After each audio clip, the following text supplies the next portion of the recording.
fact that Create React App makes our lives a whole lot easier by hiding a lot of configuration from us. Should you ever need to go in and access that configuration, you can. But in order to do that, you have to run this script eject. If you look at your package.json, you see under scripts, there's eject. And that is irreversible. Once you do that, you can't go back. So don't do that unless you really know you need to eject. So don't do it right now, but I'm going to do it on mine so you can see what its effect is. And keep in mind just how good the Create React App README is. It tells you how to do so many things.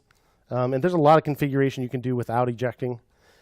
But as you may recall, some of the stuff that it hides from us includes Webpack, which is a build system which runs all the other scripts that transform our code into what gets delivered to the browser. There's Babel, which specifically transpiles our JavaScript into earlier versions of JavaScript and supports features that browsers don't yet support and supports JSX, that kind of stuff. And ESLint is another thing that's kind of hidden from us. Linters in general, you'll see these in lots of languages, are things that check your code. They're static code quality tools, kind of. They can check against the style guide or whatever. So, for example, you could set an ESLint rule that says you always use semicolons, in which case it would actually, in your editor, it would show you, an error. So all the errors that do show up in here are because of ESLint. So Create React App comes with a configuration for that, but it comes with a default style already set, the one that Facebook uses. And most of the time, that's good enough. So let's see about ejecting. And there is a section in the README about ejecting too. I think it's all the way at the bottom, maybe. I don't remember. But there's something about it in here.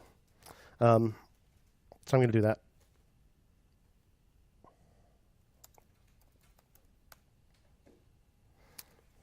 Yarn eject or npm run eject. Oh, wait. In package.json,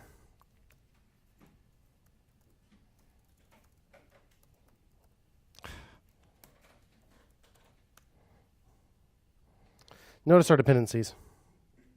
We have React scripts, and before we added some ourselves, we just had React and React DOM. That's it. We added all these others. So that's all Create React App puts in there. So it's hiding some additional dependencies from us. So if we run yarn eject, we will also see those. Are you sure it's permanent? Yes. All right. Oh. Yeah.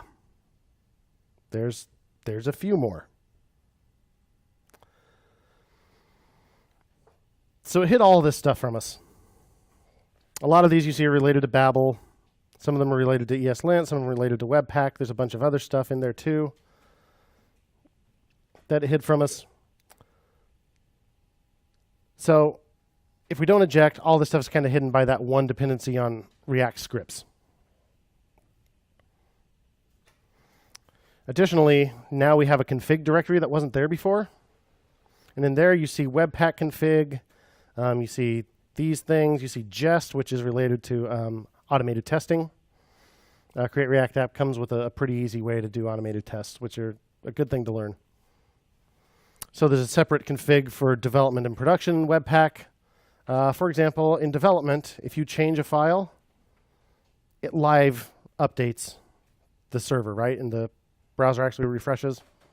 In production mode, it does not do that. If you log into your production server and make changes directly in production, which you should not do, it would not auto-refresh, right?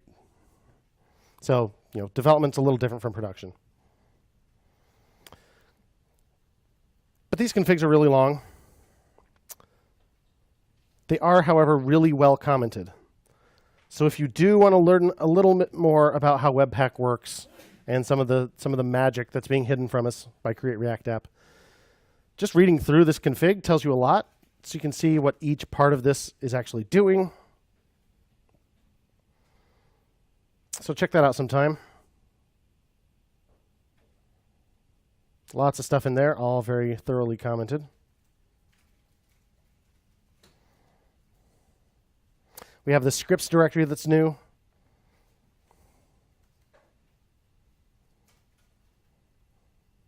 So you can actually see the build script.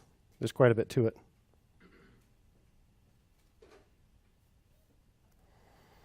And that's what's hidden from us with Create React App.